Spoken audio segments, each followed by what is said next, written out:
Good morning, everybody. It is day 18 of spiritual healthcare. Welcome yet again. We've got some really great questions this afternoon. I'm really excited to delve into this morning. Lots of brand new topics that have come up that people want to talk about, it's super exciting for me because I love to branch into all of these different areas of the paranormal and whatnot. So we'll wait for a few more people to log in here, and we'll get going. For those of you guys who either missed yesterday or whichever, just to let you guys know that all of the previous spiritual healthcare classes are now on YouTube. So if you guys go to youtube.com/entityseeker, you'll find all of the our previous sessions and classes and things like that. So if you guys missed one, or you want to go back on something, like something meant something to you, or you need a refresher or something like that, then they're all on YouTube now. So that's really cool. And this one, what I'm going to be doing is after each morning session that we do, I'm going to throw them up on YouTube right away afterwards, so you guys can rewatch and stuff like that. Good morning, Des. Good morning, Shadow. Good morning, Patricia. So it's going to be really great. I'm excited. The YouTube channel is kind of shaping up. There's also a few of my live shows and presentations and stuff like that on there too. So there's lots of different things that that you guys can check out and play around with. So it's really good. Hello to everybody watching. It's good to see so many people coming and joining in and whatnot and participating. I love this. I love this. And thank you guys so much for all of your kind words, all of your support, just everything that you guys offer. You guys bring so much to the table every morning, and it's absolutely amazing to me. So thank you guys so much. We're going to be going into some really cool things today. We've got lots of questions, actually. Nancy actually had a question from yesterday that I missed, so I'm going to grab that one right off the bat. She had asked, I have dreams, or really more like visions of people passing, and they pass the following day. Is that considered paranormal? So this is a great question, because when we're talking here about premonitions or after death premonitions and things like that. These are really interesting because they've been studied for actually a really long time. A lot of people think they're kind of nuts when they have it. But it's a lot more normal than what you think it might be. Probably one of the staple people in parapsychology that investigated this was Ernesto Bozzano from Italy. And he was one of the people that pioneered the study and understanding of some of this. So he ended up identifying not only the role that transcendental music played, but also something that he called bilocation. So basically, closely related to deathbed visions, was a group of manifestations that he basically would include out-of-body experiences and things like that. So there was a bunch of different aspects to bilocation, but they can kind of be related to the phantom limb sensations that people get after they have a limb amputated or something like that. Various cases of apparitions, autoscopy, or autoscopy, and apparitional cases and things like that. So there's a bunch of different angles to this as to why this happens. Sometimes we see this phenomenon in twins, for example, where twins will predict that or feel that they know something's happening to that other twin. And this kind of goes into the question that's coming up a little bit about the Maharishi effect, because we're kind of getting into the idea that if we've got that consciousness that's kind of existing in the ether and we all are connected to each other, maybe it becomes a situation where it is about how much we're tuned in to that person or to that connection with them through non-physical. And there's a lot of research that have suggested that this leans into the areas of ESP and whatnot, but it is a common thing to have people have a premonition or have a dream or something like that and experience not only predicting somebody's death, but predicting events and things like that. When we're in that kind of state of non-resistance and we're allowing this stuff to flow, it's interesting what kind of information ends up cropping up. And some people predict all sorts of just crazy things. So no, Nancy, you're definitely not crazy, and yeah, it falls into the psi and paranormal category for sure. But is it paranormal, or is it something we're just not used to accepting? And I think it's something we're just not used to accepting, honestly. I think this happens to us more than not, even when we predict the phone's gonna ring, right? How many people have done that, where you're doing something and you're like, man, I swear to God, somebody's gonna phone, and then 2 minutes later, bam, somebody calls. My best friend Patricia and I, we have that happen all the time. Like, we will literally pick our phones up for no reason, and one of the two of us will text each other or call or something, and it's really crazy. So it's really fun. You can kind of play around with that a little bit. So some of the other questions, though, that we got recently that were really, really good, and I'm actually gonna grab into Shadow's question here right away, because it really relates to what we just discussed, which I really dig.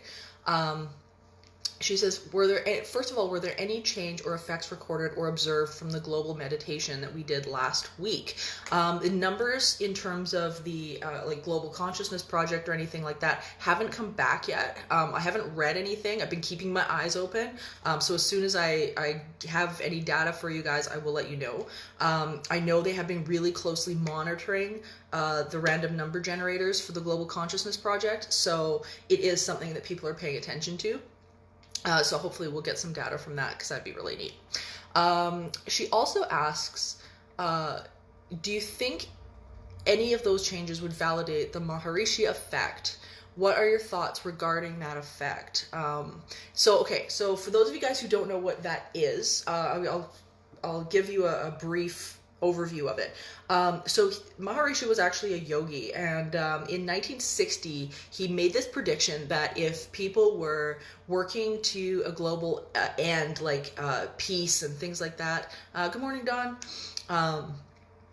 If people were meditating and doing like a transcendental meditation to a global effect, like what was happening last week with the 1 million people meditating to heal the world, right? So the prediction was, if people were doing that consistently, that there would be a drop in crime rate, that there would be a notable effect in the world.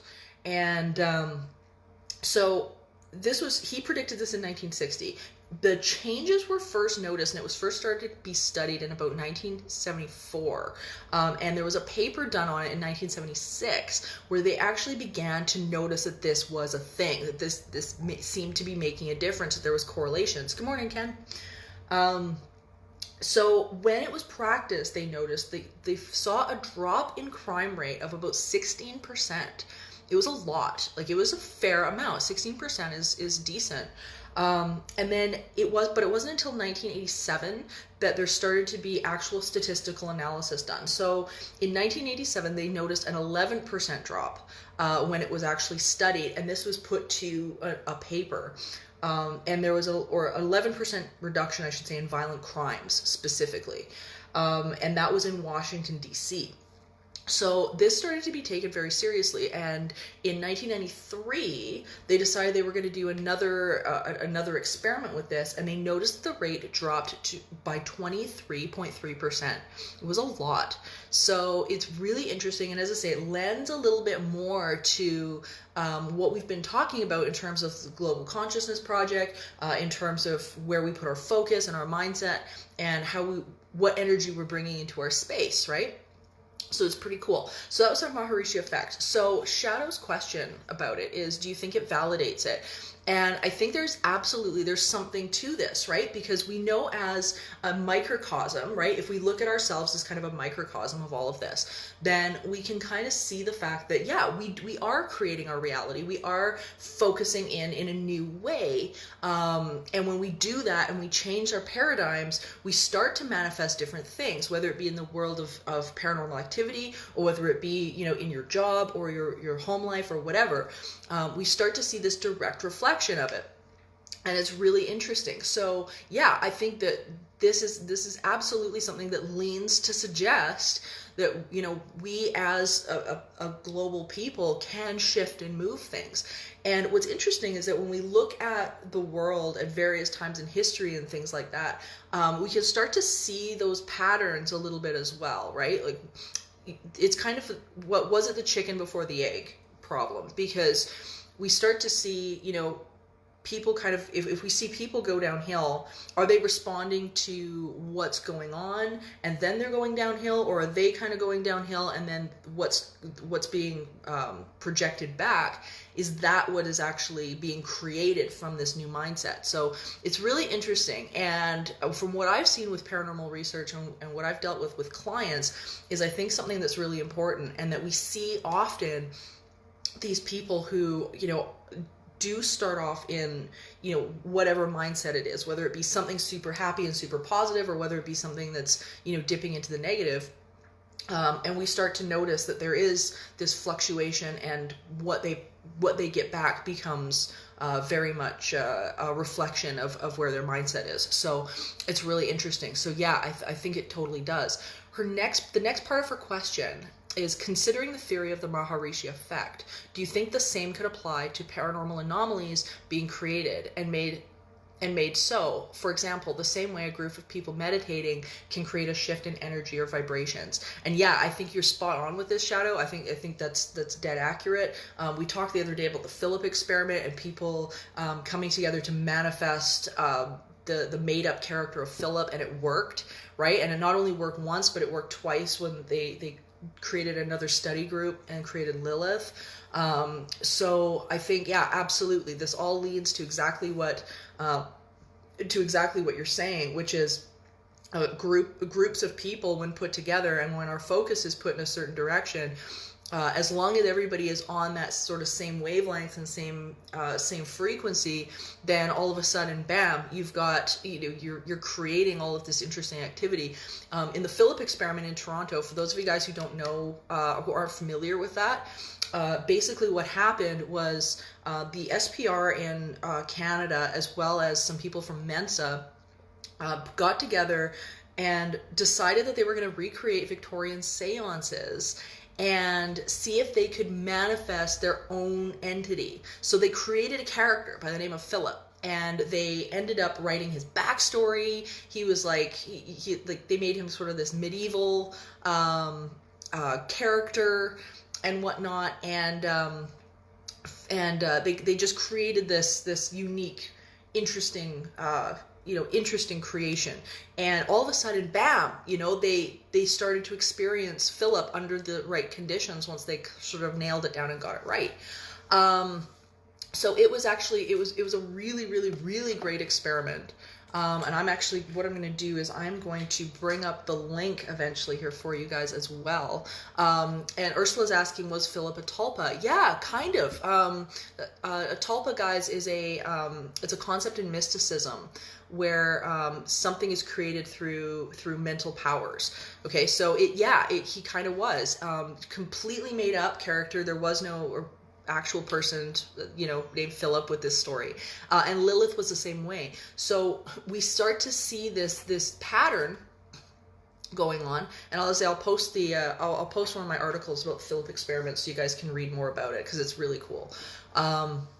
So yeah, I think it absolutely makes a really, really big difference. Can it create that shift? As long as people are on board, we can create our own reality. We can do whatever we decide we want to manifest, we can create that. So yeah, absolutely, it totally can. So I love this question, Shadow. It's brilliant, and I love it.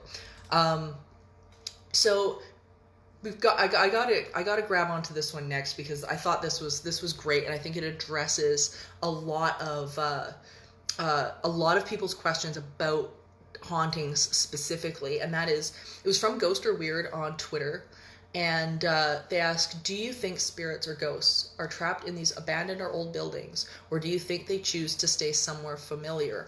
Why don't they go exploring? They're non-physical, they can go wherever they want, right? So when we start to see this phenomenon of what looks like a spirit kind of repeating behavior over and over and over again in a space, usually we're not getting something that is conscious. We're getting something called residual energy. So residual energy is a really neat concept, because what seems to happen is that under the right conditions, this phenomena, it seems to be, or events that have happened in life seem to be recorded into the space. So oftentimes when we see something that looks like it's repeating, or it's like stuck on a track, like an off ramp, and they can't get off the off ramp, we're not dealing with a conscious entity. We're actually dealing with something that is being recorded, or has been recorded over and over and over again. So, so do they get stuck? No, they don't. They are back and forth all the time. These different spirits, they're in and out and visiting and doing also God knows what half the rest of the time. But the residual energy phenomenon often gets mistaken for something that is conscious, and I think it is the fuel by which people are mistaking, for example, that entities are, or spirits get stuck places. It's easy to assume that when we start to see an apparition doing the same thing over and over again. But usually in these cases is that you go to try to get their attention or something like that, and they don't respond. Like there's no response there. And the reason why is because you're looking at an image, and that's it. It's just a picture book. So there's social distancing right now. Exactly. There we go. See? But yeah, it's really, really interesting to watch, because residual energy is a cool phenomenon. We hear it in sounds. People will see things, smell things, all sorts of bizarre stuff. And it usually is something that either it could have happened yesterday or it could have happened 100 years ago. But the activity tends to be, as I say, very repetitive. You can't get its attention. Nothing happens in real time. That's the other thing. So for example, you might hear like a book slam down or something like that. And you go into the room and there's no books in the room, that kind of thing. So it's not interacting in real time. So I think that's a chunk of the misconception, I think, with residual energy. The next question that I love, and we're kind of again going back into our mental state, and what we do with that. And it came from Victoria, and I love this. Does the vibrational energy of the planet increase with the full moon? What part does the full moon play in our spiritual health care? This is awesome.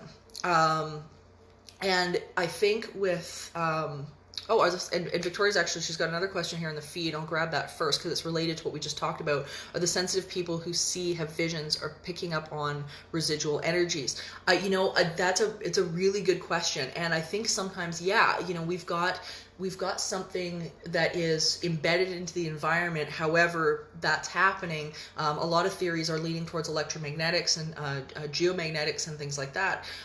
So that is a whole sort of another subject matter. But yeah, that's something that has been definitely talked about. It's something that's already imprinted there. So talking about the moon, what role does the moon play in our spiritual health care? This is really interesting, because if you ask medical professionals or anybody that has to do night shifts or anything like that, you'll know that stuff gets kind of funny at nighttime, and stuff also gets funny around holidays as well. So full moon, Halloween and stuff like that, things tend to kind of ramp up. All of these different, good morning, Dawn, all of these different aspects start to play a bit of a role. So what role does the moon play? It's hard to say where the line is with this, because ultimately there's a great lot of suggestion in this as well. We've always sort of been taught, okay, well, the full moon is, gonna bring the werewolves, and it's gonna, influence people. But when we look at the history of the moon itself, yeah, there seems to be some sort of an impact. I'm not really an expert in this area. Good morning, Darren. In terms of the geology and exactly how this happens. But of course we see this play out in our environment as well. So for example, tides changing, cycles ending and starting and things like that. So, I think I think when we're looking at this phenomenon, we have to be able to at least take into account what is changing in our environment, right? And if it's a moon phase, then maybe we got to note the moon phase. When we go into an investigation, we're looking at an environment, we're always trying to document as much of the environment as we possibly can, right? And we're always trying to look at things like, are there fluctuations in electromagnetics or static energy, or changes in light? All of that kind of thing is really, really important, because it affects everything. It affects how we're going to be taking photos. It affects how we approach whether or not this was actually a haunting, all sorts of stuff. So it depends a little bit on the individual just as much as it does, I think, the environmental factors that are going on. So I would definitely take it into account, especially when you look at the global effects that something like a moon phase or whatever can have just on the ocean and things like that. So I love that. I love these questions, you guys. They're so good. Please keep them coming, because of course we're going to be doing this all over again tomorrow morning. And I just love it. So I wanted to give you guys a reading today that I just absolutely fell in love with. And it comes from our Faith in the Valley book. And I think it really applies to a lot of what we've been talking about and dealing with. And the book is by Iyanla Vanzant. I highly recommend, if you guys want to check this out, please do, because she's amazing. And her books are great. They're really fantastic. She's got a great show on OWN as well called Iyanla Fix My Life, and it's a fantastic show. But I want to read this a little bit of this so that we can kind of get that under our belts today. You don't have to meet certain qualifications to be loved. You do not have to do anything special in a certain way to get love. The only thing that is ever required of you is to be who you are and feel good about it. Love is not a reward or a prize. Love is not something you can use to trap or be trapped. Love is not even yours to give, nor can it be withheld from you. Love is the omnipresent flow of life. It is every breath you take. It is the involuntary function of the organs, systems, and parts of your body. Love is your skin and your hair, the way you hold your head, the unique way you laugh or cry and move through the world. Your Creator has never asked you for credentials you don't possess, and anyone who expects more from you than Source has a great deal to learn about love. So I think that is something that's really prevalent, especially with the current times of today, because as we're sort of moving through this, and we're looking at the idea of being able to give the best we can in certain areas. I've been mentioning the last couple of days the food banks and things like that. Please, if you guys have extra food, donate to the food banks. Give them a call, because they're really looking for that. And I think just being able to understand that our natural state of being isn't fear-based, right? It's not. Fear is not our natural state of being, even though sometimes it feels like that's, especially lately, but it really isn't. And once we sort of let that go, and be able to let those fears just be and rest, whether you guys have gone and created that space in your house that I was talking about before, where you guys can rest, whatever you're doing for journaling or meditation or anything, being able to get back to that natural state of being so that you're not clamoring for that. Oh, sorry, Janet. So the name of the book is Faith in the Valley, and it's by Iyanla Vanzant. Okay. Here we go. And as I say, fantastic book. If you guys can order it, do it, because it's really awesome. The process that I wanted to give you guys today, because I always give you guys a process, is something to do with dreams, because we were talking about dreams a little bit, and I want you guys to have some fun with this, okay? So, the idea of being able to set the standpoint of your dreams, to set the set point. This is really cool, okay? So we've been working a lot with the idea of writing down the things we appreciate, writing down and getting into the best feeling place that we can through whatever process you guys pick, whether it be the focus wheels or, you know, we've been writing about, you know, all the things we're grateful for and doing, you know, 5 things a day for gratitude and stuff like that. Here's something that's really interesting. If you guys try this before you go to bed at night, okay, and it doesn't matter whether you're journaling it or you're just getting into the mindset or whatever, but I want you guys to start to play around with the idea that you can change the set point of your actual dreams, okay? So when we get into this sort of high-flying frequency, right, when we're sort of working our way up from whether it be fear or boredom or depression or anything like that, what can happen is that you can actually start to change the quality of the dreams that you're having just by getting into that better headspace. So before you guys go to bed at night, come up with, as I say, whatever process you want to use, whether it be, you know, as I say, a rampage of love or whatever it is, you know, write it down, get yourself into that headspace, and then fall asleep in that headspace, because we tend to wake up in the headspace we went to bed with. Yeah, we always like to think that, you know, we're going to pop out in a new headspace and everything's going to be great. But oftentimes the way we go to sleep is the way we end up waking up until we get all those negative thoughts in there and start, you know, messing it all up. So we can start to change how we are dreaming by just changing how we're falling asleep. So give that a try, see how it goes. I'll be interested to hear if anybody's had any interesting experiences with it. But you'll find that when we fall asleep in that negative headspace, we do attract the thoughts to us that are going to create the things like nightmares and stuff like that. So it's interesting because dreams often are very much frequency based, just like our emotions are. So it's a neat process to do, and you'll start to notice some changes, and hopefully you'll have some really good dreams too. So to do for you guys going forward, there is an amazing book, and I don't have it with me right now, but there's an amazing book called You Can Heal Your Life by Louise Hay. And I wanted to bring this up because you guys can actually find this list online. I will post this list once we are done here on the Entity Seeker Facebook page. And it has an amazing list in it about different ailments that people struggle with and their vibrational and emotional counterpart. And I am fascinated by this list because for me, I have found this to be very accurate. And Louise Hay was an amazing spiritual teacher. She has a publishing company, or had a publishing company called Hay House. And she publishes actually a lot of Iyanla's books and Eckhart Tolle and stuff like that.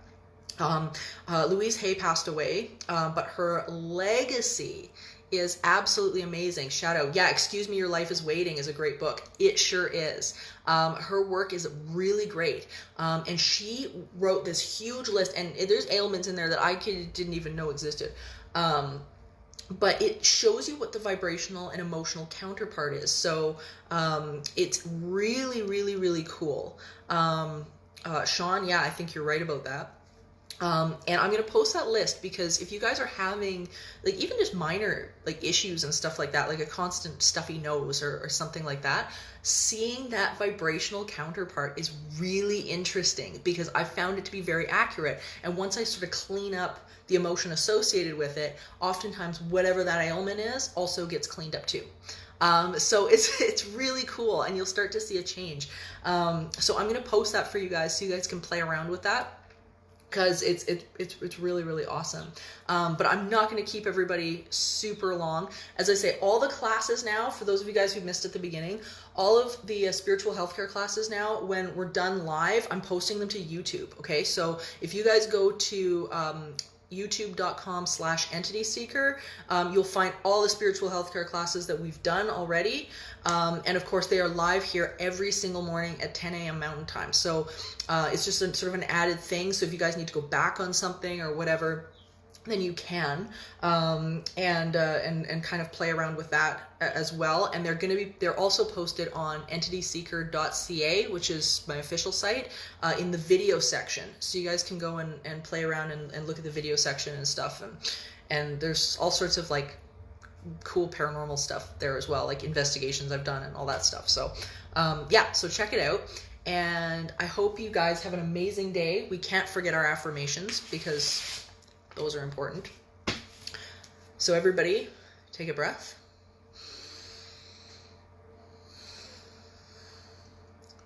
It is natural for my body to be well. Even if I don't know what to do in order to get better, my body does. I have trillions of cells with individual consciousness, and they know how to achieve their individual balance.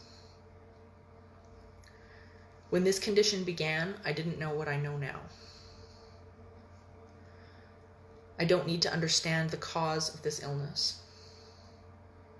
I only have to gently, eventually release this illness.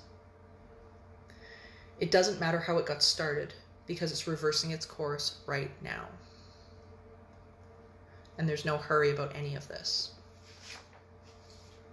My body knows what to do. Well-being is natural to me. My inner being is intricately aware of my physical body. My cells are asking for what they need in order to thrive, and Source is answering those requests. I'm in very good hands. My only work is to relax and breathe, and I can do that easily. Everybody take a breath. Thank you guys so much for another morning of spiritual health care. You guys know I will be back tomorrow morning at 10 a.m. Mountain Time, right here, same time every day. And please send your questions, okay? Send in your questions, seriously, because we will talk about them. We will discuss this stuff. And I love being able to hash this stuff out with you. It's always a great, it's always a great brain teaser for me as well. So feel free and message me on Twitter, you know, post your questions on Facebook, message me on Entity Seeker, you know, whatever. But send in your questions because I want to talk about them.